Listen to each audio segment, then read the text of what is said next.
नमस्कार, आप देख रहे हैं आंखें न्यूज 24 नजर हर खबर पर। मैं हूं आपके साथ अंजलि। मध्य प्रदेश के सीएम मोहन यादव को बीजेपी पार्टी ऑफिस, बीजेपी के प्रदेश अध्यक्ष सम्राट चौधरी, सांसद रामकृपाल यादव, एमएलसी नवल किशोर यादव, केंद्रीय गृह मंत्री नित्यानंद राय ने किया स्वागत। मध्य प्रदेश के मुख्यमंत्री मोहन यादव को पटना में आगमन किया गया। इसे लेकर केंद्रीय गृह मंत्री नित्यानंद राय ने कहा कि मोहन यादव का बिहार आने से यह साफ होता है कि जिन लोगों ने बिहार में लालू यादव और तेजस्वी यादव को यदुवंशी वोटर को अपना प्रॉपर्टी मान रखी थी, उसके लिए साफ संदेश है कि परिवारवाद की राजनीति नहीं चलेगी। मंत्री माननीय डॉक्टर मोहन यादव जी को बनाया और राजस्थान का मुख्यमंत्री भजनलाल शर्मा जी को बनाया।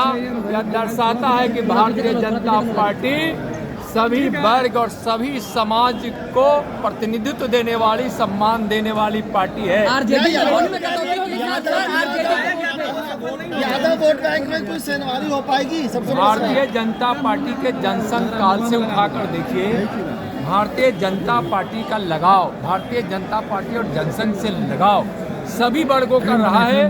उसमें यदुवंशियों का भी रहा है। भारतीय जनता पार्टी बांटकर राजनीति नहीं करती है और मोहन यादव जी को मुख्यमंत्री मध्य प्रदेश में बनाया गया है और उसका प्रभाव निश्चित रूप से बिहार पर भी पड़ेगा और बिहार के यदुवंशियों को अपना वोट बैंक मानने वाले लालू जी और तेजस्वी जी को यह स्पष्ट संदेश है कि अब परिवारवाद की राजनीति नहीं चलेगी। लालू यादव कहते हैं यादव खटकने वाला नहीं है। परिवारवाद की राजनीति नहीं चलेगी, विकासवाद की राजनीति चलेगी।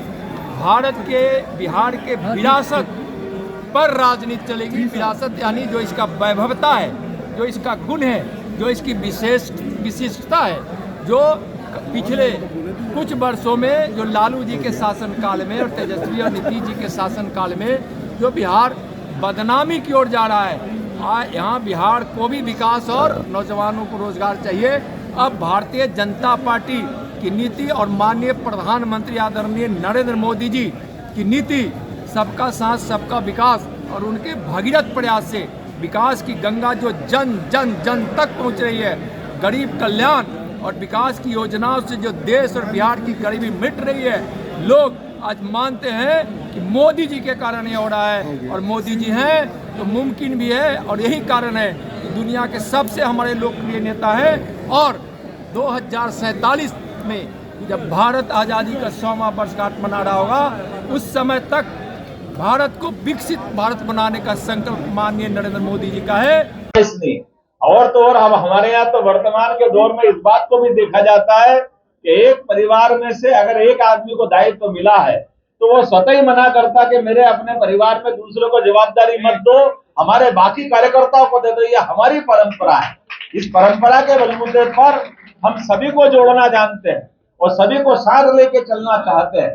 मुझे इस बात की भी प्रसन्नता है कि हमारी सनातन संस्कृति को लेकर के खास करके वर्तमान के दौर में हम सब जानते हैं कि भारतीय जनता पार्टी अपने जन्मकाल से अर्थात जनसंघ के जमाने से हम एक विशेष विचार के आधार पर, राष्ट्रवादी विचार के आधार पर राजनीतिक पार्टी के नाते जरूर है, लेकिन हमारी सारी मर्यादाओं के आधार पर हमारा जो मूल उद्देश्य है, जिस विचार के बलबूते पर भारत का चहुमुखी विकास हो, गरीब से गरीब आदमी के जीवन में बदलाव आए, गरीब से गरीब आदमी को भी इस भारत माता के आंचल में शासन की व्यवस्थाओं के आधार पर, अगर हम सरकार में हैं तो सरकार के माध्यम से, अगर हम विपक्ष में हैं तो जैसे अटल बिहारी वाजपेयी जी का चित्र यहाँ लगा हुआ है, ये आदर्श रूप में हमने सिद्ध किया है कि लगभग 50 साल तक भी जो अपोजिशन में रह करके लगातार हर 5-5 प्रधानमंत्री के सामने उनका जीवन निकला, वो हम सबके लिए आदर्श रूप में।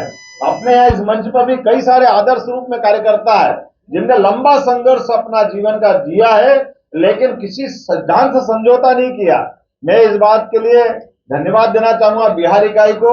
यद्यपि मैं आया था निजी कार्यक्रम से, श्री कृष्ण चेतना मंच के माध्यम से मुख्यमंत्री बनने के बाद स्वाभाविक रूप से यहाँ के हमारे बंधुओं ने कहा कि आप इस कार्यक्रम में आइए, मुझे अच्छा लगा।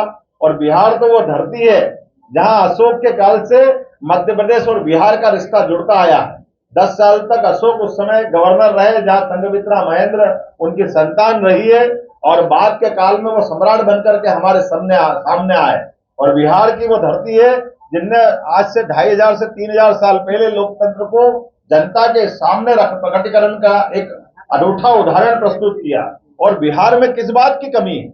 बिहार में जिस प्रकार के टैलेंटेड लोग होते हैं, पूरे देश के कोई राज्य ऐसा नहीं होगा जहां सर्वाधिक IAS IPS अगर निकल के जाते हैं तो केवल एकमात्र राज्य वो बिहार है, जो जिसको ये गौरव हासिल है। एकमात्र राज्य बिहार है जो सभी प्रकार की चुनौतियों का सामना करने के लिए किसी प्रकार से कोई औद्योगिक क्षेत्र के माध्यम से गुजरात अपनी पहचान बनाता है या कोई और राज्य होगा, लेकिन उसके पीछे पसीने की बूंद अगर कहीं गिरती हुई दिखाई देगी तो निश्चित रूप से बिहार के हमारे भाई बहनों की देगी, जिसके माध्यम से वो अपनी एक नई पहचान बना करके हर क्षेत्र के अंदर कोई भी काम हो, खेत का काम हो, व्यापार का काम हो, नौकरी पेशा का काम हो, सारे क्षेत्रों के अंदर बिहार के लोगों की अपनी एक विशेष पहचान है। और ये गौरव हम सबको हासिल है अपने इस बिहार के राज्य के नाते से कि हम सब मिलकर के आज के समय में भी हमने देखा, अतीत के समय लोकतंत्र स्थापित करने में भी और दोबारा लोकतंत्र के ऊपर संकट आया तो आपातकाल के समय में भी बिहार की धरती से संघर्ष का जो शंखनाद हुआ, जिसने लोकतंत्र को बचाने का बड़ा काम किया, मुझे इस बात का गौरव है। गुजरात के बिहार के लोग इस बात को जानते हैं कि लगातार किसी भी कठिन से कठिन मुद्दे का समाधान सकारात्मक रूप से कैसे होना चाहिए। काल के प्रवाह में बहुत सारी कठिनाइयां भी आई। आज के दौर में भी बिहार अभी और आगे जा सकता था। 5 सर्वाधिक बीमारू राज्य थे, लेकिन 5 बीमारू राज्यों में से 4 अपनी जगह से आगे निकल गए। लेकिन दुर्भाग्य के साथ कहना पड़ रहा है, बिहार अभी वहीं थमा हुआ है। बिहार में बहुत सारी गुंजाइश है, लेकिन कमी है तो लीडरशिप की, कमी है तो आगे बढ़ने के अवसर को ठीक प्रकार से समाज तो बहुत अच्छी ताकत के साथ खड़ा है, देश में नंबर 1 आइए। मैं शुभकामना देता हूं। आज के इस अवसर पर मैं बिहार इकाई को भी धन्यवाद देता हूं, जिन्होंने मुझे प्रेम से अभिनंदन का मौका दिया है। परमात्मा करे आप और हम मिलकर के भारत माता की सेवा में लगातार आगे बढ़ते रहे। आप सबको भी मध्य प्रदेश आने का मौका देता हूं।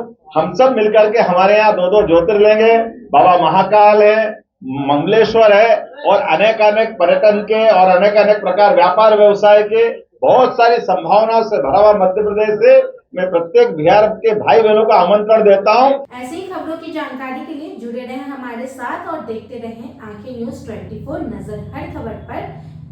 अगर आप हमारे इस वीडियो को YouTube के माध्यम से देख रहे हैं तो चैनल को सब्सक्राइब करें और वीडियो को लाइक करें।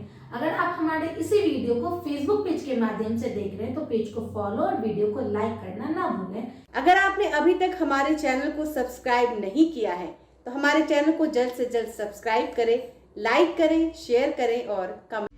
अगर आप भी अपने दुकान, प्रतिष्ठान, school, college, coaching centre, restaurant, cafe का विज्ञापन देना चाहते हैं, वो भी किफ़ायती दर पर, तो आंखें न्यूज़ 24 लेकर आया है आपके लिए एक सुनहरा मौका। आंखें न्यूज़ 24 न्यूज़ पोर्टल की दुनिया में बिहार का सबसे उभरता हुआ चैनल, जहां बिहार झारखंड से जुड़े तमाम बड़ी खबरें देखने को मिलती है। तो देर किस बात की, आज भी जुड़े आंखें न्यूज़ 24 के साथ। संपर्क करें हमारे व्हाट्सएप नंबर 8935876430 पर। क्या आप पत्रकारिता के क्षेत्र में अपना कैरियर बनाना चाहते हैं? तो आज ही royal Ashoka institute of mass communication and journalism में अपनी जगह सुनिश्चित करें।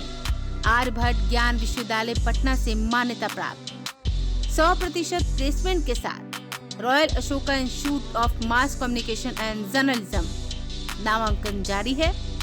हमारा पता है DS/16 गायत्री मंदिर के समीप, कंकड़ बाग, पटना 8,20,000। आप हमें संपर्क भी कर सकते हैं। हमारा मोबाइल नंबर है 9955456126।